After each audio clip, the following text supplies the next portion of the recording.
नमस्कार दोस्तों। Portal for study channel में आपका स्वागत है। और आज ये मैथ की चौथी क्लास है। और इस क्लास में हम चौथी वीडियो है। बार बार मैं क्लास बोल रहा हूँ, क्लास में पढ़ाने की आदत है। तो आज ये मैथ की चौथी वीडियो है और इसमें हम आवर्ती दशमलव के बारे में पढ़ेंगे, जिसे आप बार वाले क्वेश्चंस भी कहते हैं। ठीक है।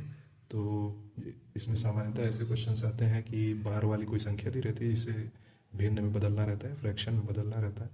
तो आइए इसके कुछ सवाल देखते हैं और इसके नियमों को समझते हैं कि कैसे ये किया जा सकता है। यदि कोई संख्या ऐसे दी हुई हो, 0.4 के ऊपर बार हो, तो इसे इसका अर्थ ये होता है कि 0.4444 ये ऐसे अनंत तक चलता जाएगा, क्योंकि ये संख्या विभाजित नहीं हो सकती पूरी तरह से। ठीक है। तो इसको अगर भिन्न में बदलना हो तो हम बस 4/9 लिख सकते हैं। ठीक है। जितने अंकों के ऊपर बार है उतने नीचे 9 लिख दिया जाता है। जैसे एक और क्वेश्चन अगर लें हम यहाँ पे कि 0.32, इसके ऊपर अगर बार लगा हो तो इसको 3299 लिखा जा सकता है। ठीक है। और एक और ये क्वेश्चन रहता है कि अगर 0.3312 हो और इसमें 312 पे बार हो, तो इसको कैसे करेंगे। तो इसका एक फॉर्मूला होता है। फॉर्मूला क्या, एक नियम है कि 3312 लिखेंगे और जिस अंक पे बार नहीं है उसको इन अंकों में से घटा के और नीचे जितने अंकों पे बार है उतने 9 9 9 9, और जितने अंकों पे बार नहीं है उतने 0। तो यहाँ पे एक अंक पे बार नहीं, तो यहाँ पे एक 0 लिख दिया मैंने। तो ये हो जाएगा 3309 डिवाइडेड बाई 1 2 3 0। ठीक है। तो इसको थोड़ा सिंप्लीफाई भी किया जा सकता है 3 से काट के। तो इसको जब हम काटेंगे तो 11033330। ठीक। तो ये आंसर हो जाएगा। आइए कुछ और सवाल देखते हैं और उनको सॉल्व करने की कोशिश करते हैं। अब ये एक और सवाल, तो इन सवालों में इसमें ये जो 2 लिखा हुआ है, 2 को सही बटे में अब करेंगे और ऊपर 4 5 3 2, और जिस अंक पे बार नहीं है उस अंक को इनमें से घटा देंगे और नीचे 1 2 3 9 लिखेंगे, क्योंकि 3 अंक पे बार है तो 3 9, और एक अंक पे बार नहीं है तो 1 0। ठीक है। और ये हो जाएगा 2 4 5, 32 में से 4 जाए तो ये 28 हो जाएगा और नीचे 9 9 9 0। ठीक है। ये आंसर हो जाएगा इसका। ये इसका भिन्न का प्रकार है। ठीक है। आइए कुछ और क्वेश्चंस देखते हैं। इस क्वेश्चन में बार वाली संख्याओं को जोड़ने के लिए कहा गया है। तो जैसा कि हमने ऊपर देखा, तो 0.5 के बार को हम 5/9 लिख सकते हैं, प्लस इसे 4/9 लिख सकते हैं, क्योंकि एक अंक पे बार है तो एक 9 हो जाएगा, और प्लस 3/9। ठीक है। और इन तीनों का एलसीएम 9 हो जाएगा, और 5 + 4 + 3, 5 4 9 3 12, 9, तो 3 चौको 12, 3 तिरिके 9, तो 4/3 इसका आंसर हो जाएगा। ठीक है। काफ़ी इजी क्वेश्चंस होते हैं, बस आपको कुछ चीज़ें याद रखनी होती हैं, वो मैं आपको बता देता हूँ कि अगर संख्या जो है वो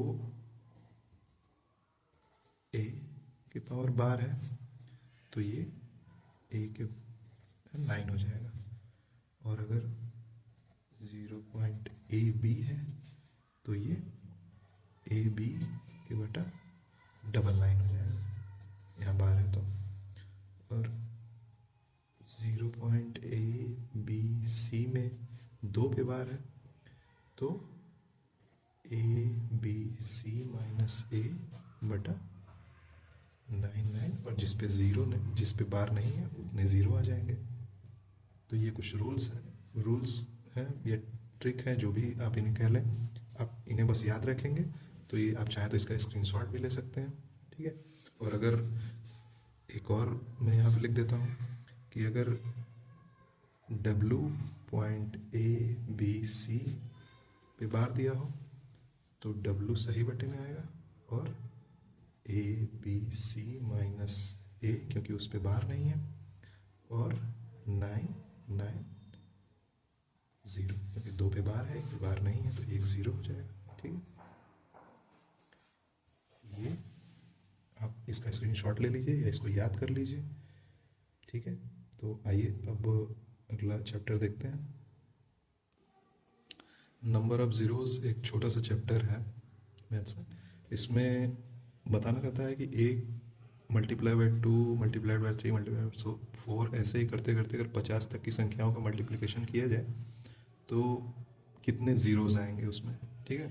तो इसकी एक आसान सी ट्रिक है, जो आखिरी वाला अंक हो उसमें 5 से भाग देंगे तो 5 दहा में 50, फिर ये 10 आ गया तो 10 में फिर से 5 से भाग देंगे तो 5 दोनों के 2 बार में कट जाएगा पूरा, और इन दोनों को जोड़ देंगे 10 और 5 तो ये 12। तो इसमें इस संख्या में 12 ज़ीरोज़ होंगे, तो ये 12 जो है ये नंबर ऑफ ज़ीरोज़, ठीक है। तो ये इसकी ट्रिक होती है। इसमें एक दो और सवाल कर लेते हैं जिससे ये टॉपिक क्लियर हो जाए आपको, ठीक है। तो ये सवाल है 21 इंटू 35 इंटू 625 इंटू 8 इंटू 165। इसमें ज़ीरोज़ की संख्या बतानी है। तो एक रूल है कि मतलब किसी भी किन्हीं भी संख्याओं में जितने 2 मल्टीप्लाई बाई 5 होंगे उतने ही ज़ीरो होंगे, ठीक है। एक ये बात आप याद रखिए, जितनी बार 2 5 से मल्टीप्लाई होगा उतनी बार 1 ज़ीरो बढ़ जाएगा, ठीक है। तो हमें इन सब में बस 5 और 2 खोजना है। तो यहाँ 1 5 मल्टीप्लाइड है, यहाँ 5 के पावर 4 मल्टीप्लाइड है, ठीक है, क्योंकि 5 5 25 25 625 होता है, 5 5 25 25 125 मल्टीप्लाइड में 625, ठीक है। यहाँ जो है 2 के पावर 3 है, और यहाँ भी 5 के पावर 1, एक बार यहाँ 5 का मल्टीप्लिकेशन हुआ है। तो देख लेते हैं।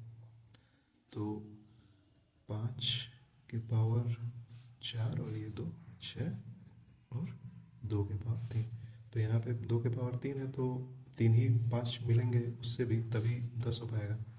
तो यहाँ पे 2 के पावर 3 इंटू 5 के पावर 3, तो यहाँ पे ज़ीरोज़ की कुल संख्या, चूँकि ये 3 बार मल्टीप्लिकेशन हो रहा है तो ज़ीरोज़ की संख्या 3 होगी, ठीक है। ये नंबर ऑफ ज़ीरोज़, इनका इन सभी संख्याओं का मल्टीप्लिकेशन करने के बाद लास्ट में 3 ज़ीरो मिलेंगे आपको, ठीक है। आई होप कि समझ में आया होगा। आगे देखते हैं।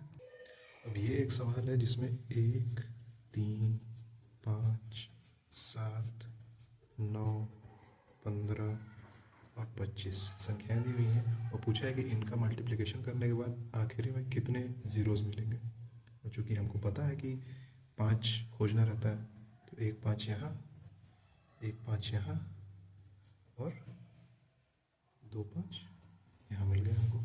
तो हमको 4 5 मिल गया, लेकिन इन 5 का यूज़ हम ज़ीरो लाने के लिए नहीं कर पाएंगे जब तक हमारे पास 2 नहीं रहेगा, ठीक है। तो इन सभी संख्याओं में हम देखते हैं कि 2 कहीं नहीं मिल रहा है, ठीक है। तो इसलिए